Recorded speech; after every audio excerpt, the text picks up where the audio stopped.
নমস্কার বন্ধুরা, job expert YouTube চ্যানেলের পক্ষ থেকে সকলকে স্বাগতম জানাই। আজকের এই ভিডিওটিতে আশা করি বন্ধুরা সকলেই ভালো আছেন। আবারও একটি নতুন চাকরির আপডেট নিয়ে চলে এলাম। চাকরির প্রার্থীদের জন্য দারুণ একটি সুখবর। রাজ্যের কোঅপারেটিভ ব্যাংকে কেবলমাত্র অষ্টম শ্রেণী পাস যোগ্যতায় চাকরির জন্যই আবেদন করতে পারবেন। সব মিলিয়ে প্রায় 100টারও বেশি শূন্যপদে কর্মী নিয়োগ করা হবে। যে কোনো ভারতীয় নাগরিক অর্থাৎ পশ্চিমবঙ্গের যে কোনো জেলার প্রার্থীরাই এখানে আবেদন করতে পারবেন, পুরুষ এবং মহিলা উভয় প্রার্থীরাই। এখানে কোন কোন পোস্টে নিয়োগ করা হবে, কতগুলি শূন্যপদ রয়েছে, শিক্ষাগত যোগ্যতা কি বলা হয়েছে, বেতন কত দেওয়া হবে, কীভাবে আবেদন করবেন, আবেদনের শেষ তারিখ কবে, সমস্ত কিছু জানতে হলে ভিডিওটি প্রথম থেকে শেষ পর্যন্ত দেখতে থাকুন এবং ভিডিওটি যদি ভালো লেগে থাকে লাইক করুন এবং শেয়ার করে পৌঁছে দিন যোগ্য প্রার্থীদের কাছে। এবং চ্যানেলটিতে নতুন দর্শক হয়ে তাহলে চ্যানেলটি সাবস্ক্রাইব করে রাখুন নিত্য নতুন চাকরির আপডেট পেতে। চলুন বন্ধু, নোটিশটিতে কী বলা রয়েছে। বন্ধুরা, মোবাইলের অন স্ক্রিনে দেখতে পাচ্ছেন অফিসিয়াল বিজ্ঞপ্তিটি ওপেন করলাম।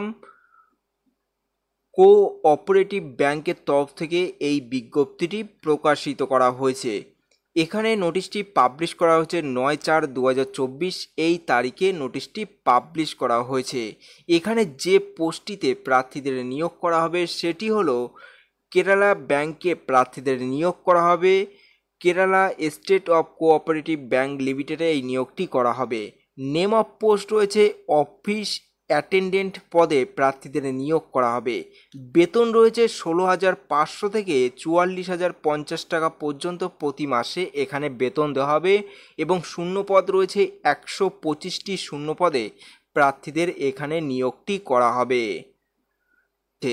18 থেকে 40 বছরের মধ্যে বয়স হলেই এখানে আবেদন করতে পারবেন এবং জন্ম তারিখ হতে হবে 1984 থেকে 2/1/2006 এই তারিখের মধ্যে জন্ম তারিখ হতে হবে, তাহলেই প্রার্থীরা এই পোস্টের জন্য আবেদন করতে পারবেন। এবং ডাইরেক্ট রিক্রুটমেন্টে প্রার্থীদের এখানে নিয়োগটি করা হবে এবং সরকারি নিয়ম অনুসারে প্রার্থীরা এখানে বয়সের ছাড় পাবেন। ST/SCদের ক্ষেত্রেই 5 বছর, ওবিসির ক্ষেত্রে 3 বছরের সরকারি নিয়ম অনুসারে প্রার্থীরা এখানে বয়সের ছাড় পাবেন। তারপরে সেখানে শিক্ষাগত যোগ্যতা কি বলা হয়েছে। এই পদে আবেদন করার জন্যই চাকরির প্রার্থীদের যে কোনো বিদ্যালয় অথবা শিক্ষা প্রতিষ্ঠান থেকেই অষ্টম শ্রেণী পাশ করে থাকতে হবে, তাহলেই প্রার্থীরা এই পোস্টের জন্য আবেদন করতে পারবেন।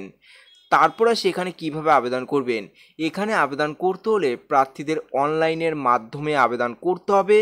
তার জন্য আপনাদের অফিসিয়াল ওয়েবসাইটে ভিজিট করতে হবে।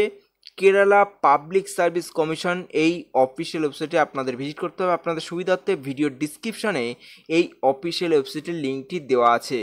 এর আবেদন করার জন্য প্রার্থীদের প্রথমে রেজিস্ট্রেশন করতে হবে। রেজিস্ট্রেশন করার জন্য অনলাইনে আবেদনপত্রটির সমস্ত তথ্য সঠিকভাবে পূরণ করতে হবে এবং সঠিকভাবে পূরণ করার পর প্রয়োজনীয় নথিপত্রগুলি নির্দেশ অনুযায়ী আপলোড করতে হবে। এরপর আবেদনপত্রটি পূরণ করার পর তথ্যগুলি পুনরায় যাচাই করে আবেদনপত্রটি সাবমিট করে দেবেন এবং এখানে আবেদনের শেষ তারিখ রয়েছে 15/5/2024 এই তারিখের মধ্যে আবেদন প্রসেস কমপ্লিট করতে হবে। এই ছিল আজকের ভিডিওটি যদি ভালো লেগে থাকে অবশ্যই একটি লাইক করবেন, নতুন হলে সাবস্ক্রাইব করে পাশে থাকা বেল আইকনটি প্রেস করে অল নোটিফিকেশনটি অন করে রাখবেন। তাহলে কি হবে, আমরা যখন এরকম ছোটো ছোটো চাকরির আপডেট দিতে থাকবো সবার প্রথম আপনার কাছে ভিডিওর নোটিফিকেশনটি পৌঁছে যাবে।